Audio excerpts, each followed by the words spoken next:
Good morning class. आज हम लोग लाइन का नॉर्मल फॉर्म ऑफ इक्वेशन पढ़ेंगे। नॉर्मल फॉर्म मतलब कोई भी लाइन है उसका ओरिजिन से परपेंडिकुलर अगर ड्रॉ करते हैं उस लाइन पे, मान लीजिए ये लाइन एल है, ओ ए क्या है, उस लाइन का परपेंडिकुलर है कहाँ से, ओरिजिन से, ओ से। अगर ये लाइन L2 लेते हैं इस तरीके से तो इसका परपेंडिकुलर कहाँ है, ओ ए, ये परपेंडिकुलर है। तो ये परपेंडिकुलर की हेल्प से और एंगल क्या बना रहा है, एंगल ऑफ इंक्लिनेशन की बात करेंगे। एंगल ऑफ इंक्लिनेशन बताया था, पॉजिटिव एक्स एक्सिस से वो लाइन कितना एंगल बना रही है, तो यहाँ ओमेगा बना रही है। तो मतलब परपेंडिकुलर, किसी लाइन का परपेंडिकुलर ओरिजिन से ओमेगा एंगल बनाता है। ये देखो, ये यहाँ पे ओमेगा क्या होगा, इस तरीके से होगा। तो इक्वेशन ऑफ लाइन कैसे लिख सकते हैं, इससे पहले वाले में हम लोगों ने देखा था कि कैसे दो पॉइंट दिए रहते थे तो इक्वेशन लिख सकते थे। एक पॉइंट और स्लोप दिया रहता था तो इक्वेशन लिखते थे, और या तो एक्स एक्सिस वाई एक्सिस पे कहाँ कट कर रहा है वो पॉइंट पता होता था तो लिख लेते थे। अब ये वाला कौन सा फॉर्म है, यहाँ परपेंडिकुलर डिस्टेंस दी रहेगी ओरिजिन से और वो एंगल, उसका एंगल ऑफ इंक्लिनेशन दिया रहेगा, मतलब पॉजिटिव एक्स एक्सिस से वो कितना एंगल बना रहा है। मान लें पी, क्या जैसा बोला उसे हम लोग पी से रिप्रेजेंट करेंगे परपेंडिकुलर डिस्टेंस को। डब्लू एंगल, जो नॉर्मल मतलब परपेंडिकुलर जो ड्रॉ कर रहे हैं या लाइन का नॉर्मल वही हुआ ना, वो कितना पॉजिटिव एक्स एक्सिस से कितना एंगल बना रहा है, किस डायरेक्शन में, एंटी क्लॉकवाइज डायरेक्शन में। तो यहाँ ए एम की वैल्यू, ये वाला डायग्राम देखें, ए एम क्या होगा, पी ओमेगा एंगल है, p sine omega, O M क्या होगा, पी कॉस ओमेगा। यही चीज़ लिख दिया है यहाँ पे। तो ये जो ए पॉइंट है तो इसकी वैल्यू क्या होगी, x axis O M means p cos omega, y axis मतलब पी साइन ओमेगा। ठीक है। अब स्लोप ऑफ लाइन क्या है, कोई दो पॉइंट पता है तो उसका स्लोप निकाल सकते हैं। तो ओ ए का जो स्लोप होगा उसका इन्वर्स करके माइनस कर देंगे, लाइन एल का स्लोप आ जाएगा। तो पहले ओ ए का स्लोप निकालते हैं। Slope of line L is equal to minus of slope of O A, उसके ऊपर परपेंडिकुलर है, और माइनस 1 स्लोप पता है कि एंगल ऑफ इंक्लिनेशन का क्या करते हैं, टेन कर देते हैं, टेन ऑफ ओमेगा कर देंगे। यहाँ स्लोप ऑफ ओ ए क्या होगा, टेन ऑफ ओमेगा, तो -1/10 ओमेगा हो गया, means minus cos omega upon sine omega. ये हो गए। अब हमें पॉइंट पता चल गया, स्लोप पता चल गया, तो नॉर्म जो इक्वेशन लिखते थे, पॉइंट और दो पॉइंट पता चल गए और स्लोप पता चल गए, तो इक्वेशन कैसे लिखते थे, y minus y naught m, जो स्लोप होती थी x माइनस एक्स नॉट।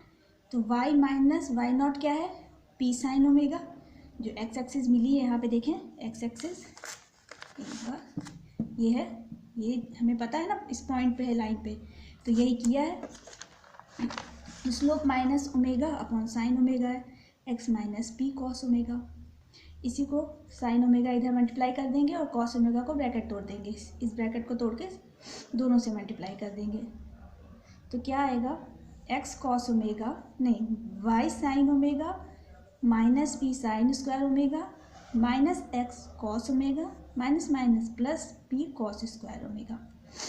तो ये वाई इधर चला जाएगा एक्स, तो x cos omega plus sine omega, y sine omega is equal to, ये इधर जाएगा तो पी को अगर कॉमन ले लें तो cos square plus sine square की वैल्यू 1, तो बचा क्या, सिर्फ पी।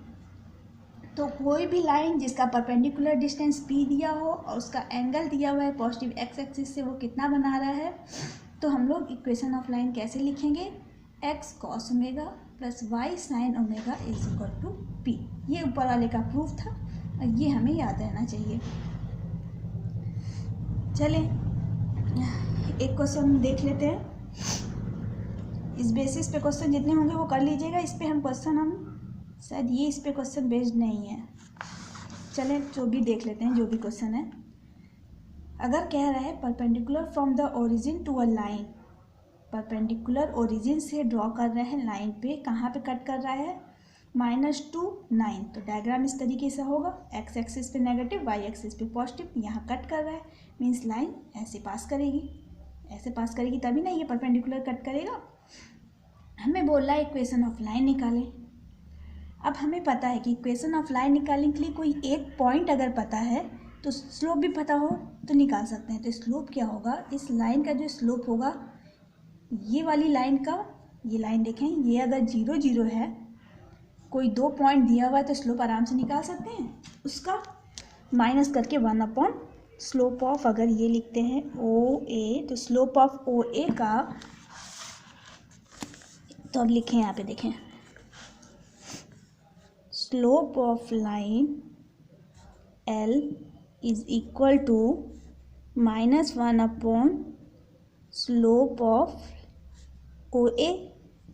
अब OA का स्लोप क्या होगा, -1 स्लोप देखते हैं, y minus y0, 9 minus 0 -2 -0 means minus minus plus हो जाएगा 2/9।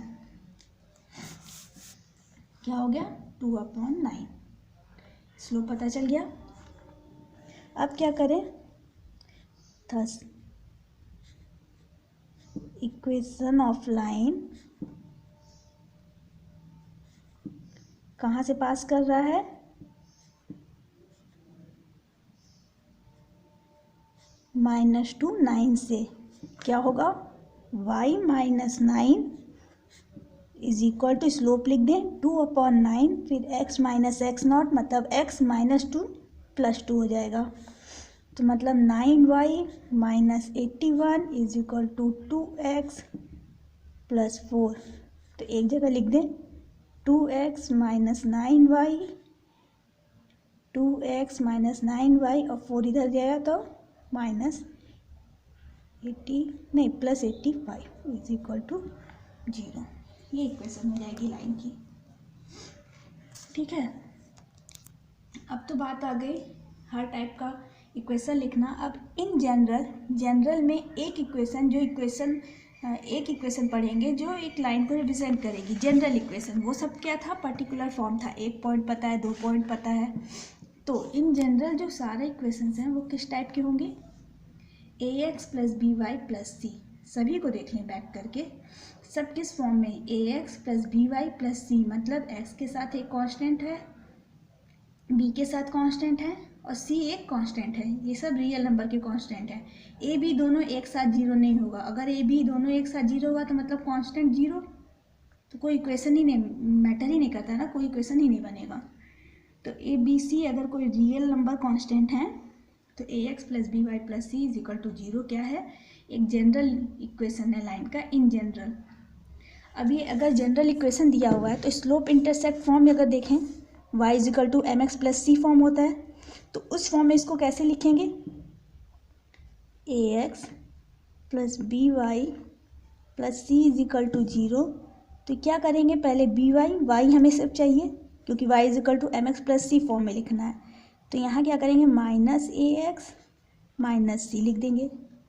सिर्फ y चाहिए तो b से डिवाइड कर दें, -a/b x - c/b।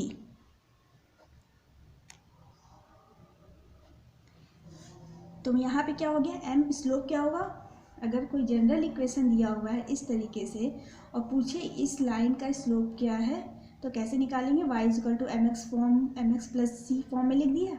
अब इस फॉर्म में देखें, अगर ये फॉर्म दिया हुआ है और स्लोप पूछे तो ऑब्वियस सी बात है y is equal to mx + c होता है। तो ये m की वैल्यू क्या होगी, यहाँ से m की वैल्यू निकलेगी -a/b। ये याद करने की ज़रूरत नहीं है, इन जनरल आप निकाल सकते हैं देखकर, बस याद रहना चाहिए स्लोप इंटरसेप्ट फॉर्म कैसा होता है, y is equal to mx + c, m की वैल्यू सीधा एडजस्ट करके निकाल लेंगे। अब बात आती है slope intercept form. Intercept form अगर है की बात कर रहे हैं, एक मिनट देख लें।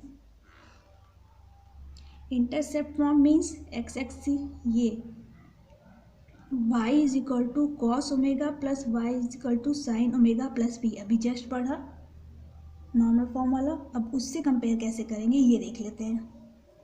हमें पता है ax is equal to by is equal to -c general equation है। अब जनरल इक्वेशन से इन दोनों को कंपेयर करना है। तो अब ये पता है कि ये दोनों इक्वेशन सेम है। ये किस फॉर्म में है, ये इंटरसेप्ट फॉर्म है और ये जनरल इक्वेशन के जनरल इक्वेशन का फॉर्म है तो दोनों एक ही, तो मीन्स उनके कोफिशिएंट का रेशियो भी तो सेम होगा। तो a upon cos omega b upon sine omega is equal to minus c upon p। Constant कोई दो इक्वेशन सेम होती है मीन्स उसके कांस्टेंट के उसके जो कोफिशिएंट होते हैं कॉरस्पॉन्डिंग कोफिशिएंट उनके रेशियो भी सेम होंगे।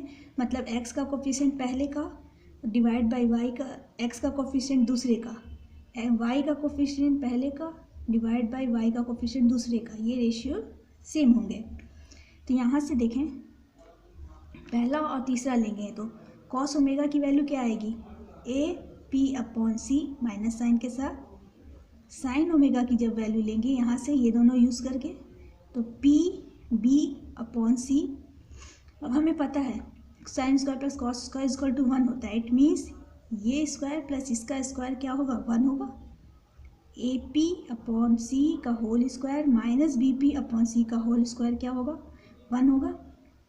पी स्क्वायर यहाँ से कॉमन निकाल लेंगे, पी स्क्वायर कॉमन निकाल लेंगे तो नीचे सी स्क्वायर है तो सी स्क्वायर इधर चला जाएगा और अंडर रूट बाद में ए स्क्वायर प्लस बी स्क्वायर आ जाएगा।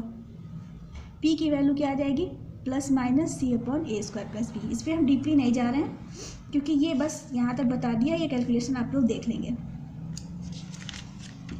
इसके प्रूफ आते नहीं है एग्ज़ाम में प्रूफ नहीं आते हैं, लेकिन जानकारी होनी ज़रूरी है।